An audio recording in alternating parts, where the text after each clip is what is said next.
Assalamu alaikum and a very good afternoon, ladies and gentlemen. Rather, how it's evening now, it's almost about to be night. So, anyways, very good evening, ladies and gentlemen. I hope this finds you in good health and welcome once again to Perceptive Learning Zone. And on behalf of everyone, of my team, I welcome you on board the show. And today, basically, we are going to be talking, as per popular request, we'll be talking about automotive engineering. What is its scope in Pakistan, especially in the Middle East?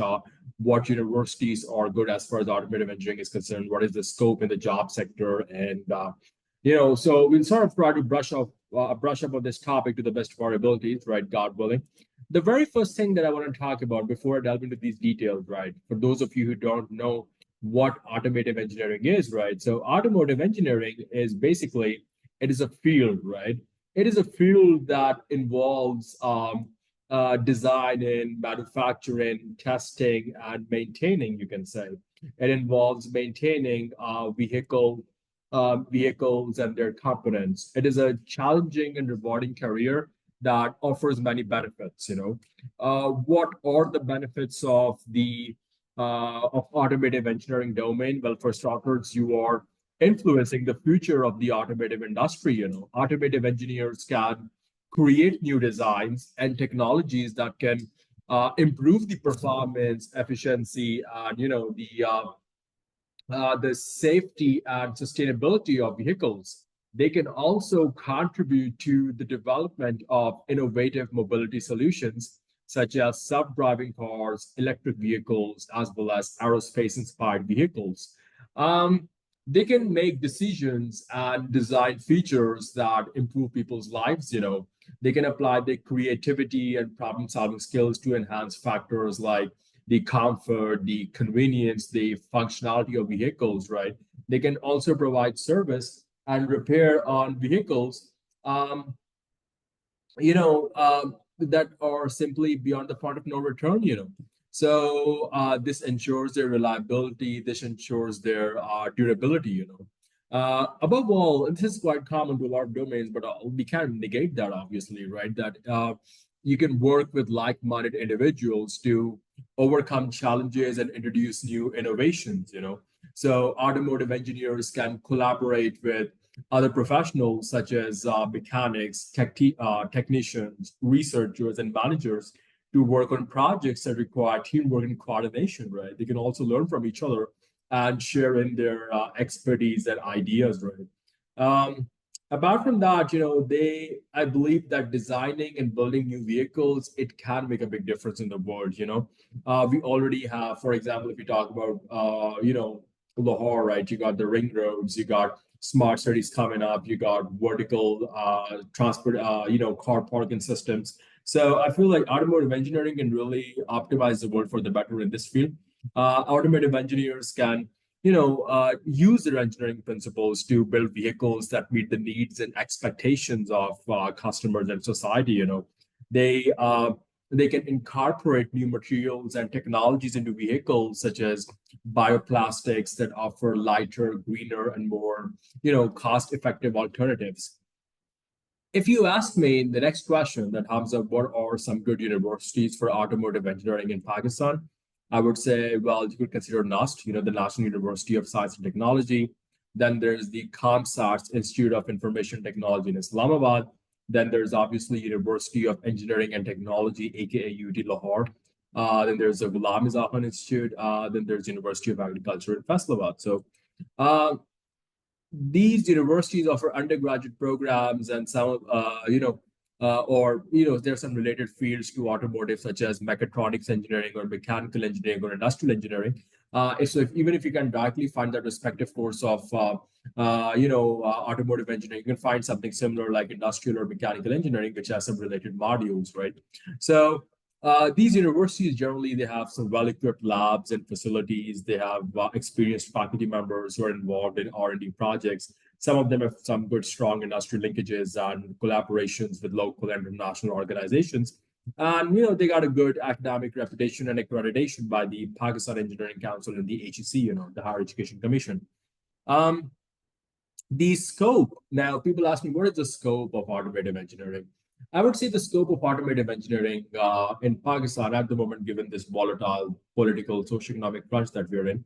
So I think if we were to look outside of Pakistan into the vicinity, like the Gulf states, right, the scope of automotive engineering is quite promising. There's a growing demand for vehicles and transportation systems, ladies and gentlemen. According to a report by the Pakistan and Gulf economist, the automobile industry in Pakistan includes companies which are involved in the production and assembling of passenger cars, light commercial vehicles, trucks, buses, tractors, and motorcycles. So the automotive and part industry, good news is that it has shown a progressive growth in the last several years, and different types of automotive parts have been developed locally. The report also states that the future vision of Pakistan's automotive industry, hopefully, is to become a regional hub for manufacturing and exporting vehicles to the Middle East, Africa, and Central Asia. So, um, the Gulf states such as the Saudi Arabia, UAE, Qatar, Kuwait, Bahrain, and Oman, they are emerging markets for the automobile industry. Sorry, for the automotive industry, because they have a large population of expatriates and tourists who need vehicles for transportation and leisure. There was a report by the GCC, right, the Gulf Cooperation Council Automotive Industry, in which the automotive market is expected to grow at a compound annual rate of 5.2% from 2020 all the way to 2025, and it is projected to reach a value of 28.7 billion US dollars by the year 2025. So these are some optimistic statistics, I would say.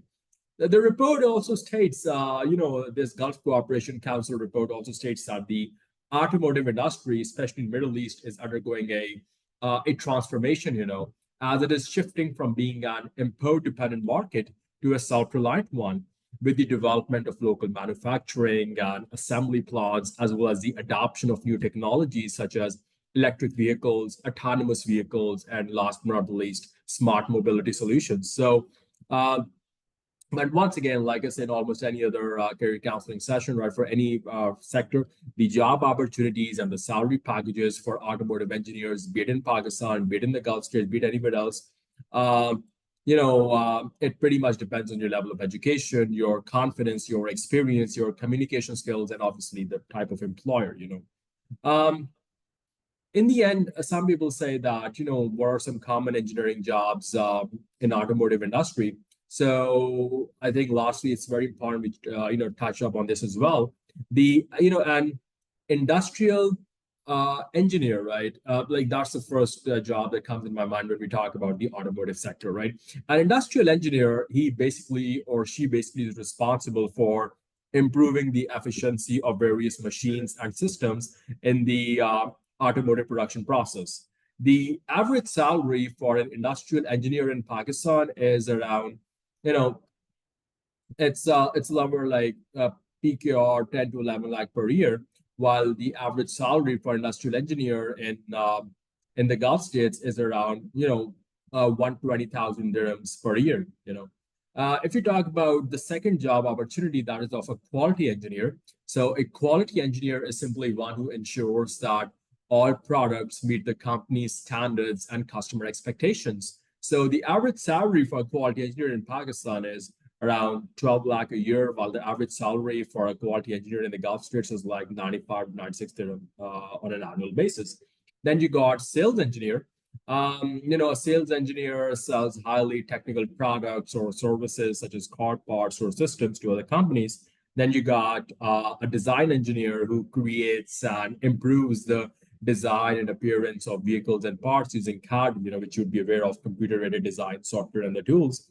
And finally, you got a test engineer who conducts tests and experiments to evaluate the performance, safety, and reliability of vehicles and parts using various instruments and methods. So different jobs are available for you guys in the automotive industry after doing a degree in automotive engineering. Some of them would be industrial engineer, quality engineer, sales engineer, design engineer, as well as test engineer. So at some stage, you got to take a leap of faith, fellas, because these emerging fields, right, they could either blossom, they could crash. But then again, a lot of it is going to come down to, how much you manage yourself. Just remember, the scope, like I said before, is never of degrees, it is of individuals. If the scope was of degrees alone primarily, then each and every chemical engineer, each and every lawyer, each and every pharmacist, each and every accountant on the face of this planet, on the face of God's green earth, would be earning the equal amount of money, right? But then again, it comes down to your aptitude, your tenacity, your mental resilience, right? Your sense of charisma, okay? And to conclude, I'm definitely going to say that, just make sure that whatever you do, you it is something that makes you happy, because happiness is the ultimate end product, right? There's a documentary called Happy, in which they interview a lot of neuroscientists and psychologists and people of different cultures and places and nations. And ironically, not a single Muslim country features in that documentary, not a single nation, or not a single Islamic nation, right? And the documentary's purpose is just to explore what gives people happiness and inner peace and contentment, peace, tranquility, whatever you want to call it, right? And the documentary, it's a 1.5 hour documentary, Happy, HAPPY. And out of those 90 minutes, it just spends 10 seconds saying that, just 10 seconds, the documentary spends saying that, religion might make some people happy. And it spent like 30 seconds elucidating on the fact that organized organized religion is a root cause for a lot of pain and suffering in the world. And the documentary ends up by concluding that things like, you know, staying in touch with your neighbors, honoring your parents, taking care of your loved ones, not overvaluing fame, wealth, materialistic possessions, and other worldly parameters, being charitable, being hospitable, being kind, compassionate, philanthropic, going for long walks, engaging in self-reflection, introspective and retrospective analysis, right? These are the main drivers of happiness and contentment in a person's life. And I mean, you got to ask yourself, then why the rebellion against organized religion, right? I mean, if happiness is the end goal, and these factors that I've just talked about, if they really lead towards happiness, then Islam is pretty much the solution to a lot of pain and anxiety and stress and depression in the contemporary world, because it pretty much harmonizes all these factors. But the only drawback is that Islam has a cost, for attaining this happiness, and that is obedience to God Almighty. And that's the thing about hedonistic modernity, right? Hedonistic modernity it would rather compromise on happiness rather than submit to a higher authority.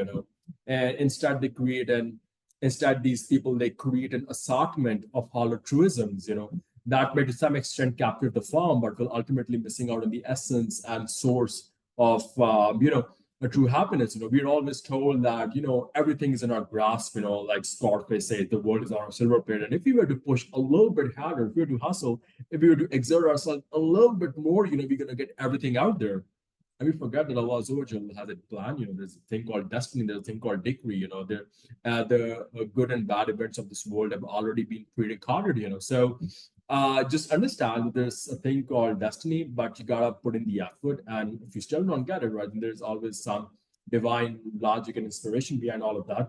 So always be sincere to yourself, grow and evolve in ways that are progressive, that are constructive. Be kind to yourself, be kind to those around you.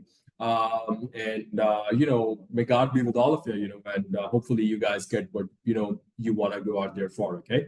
We'll be definitely back to much more quality content, fellas. Love you very much. Keep rocking, stay blessed, and keep subscribing to Perceptive Learning Zone. Take care of yourself. Assalamu alaikum.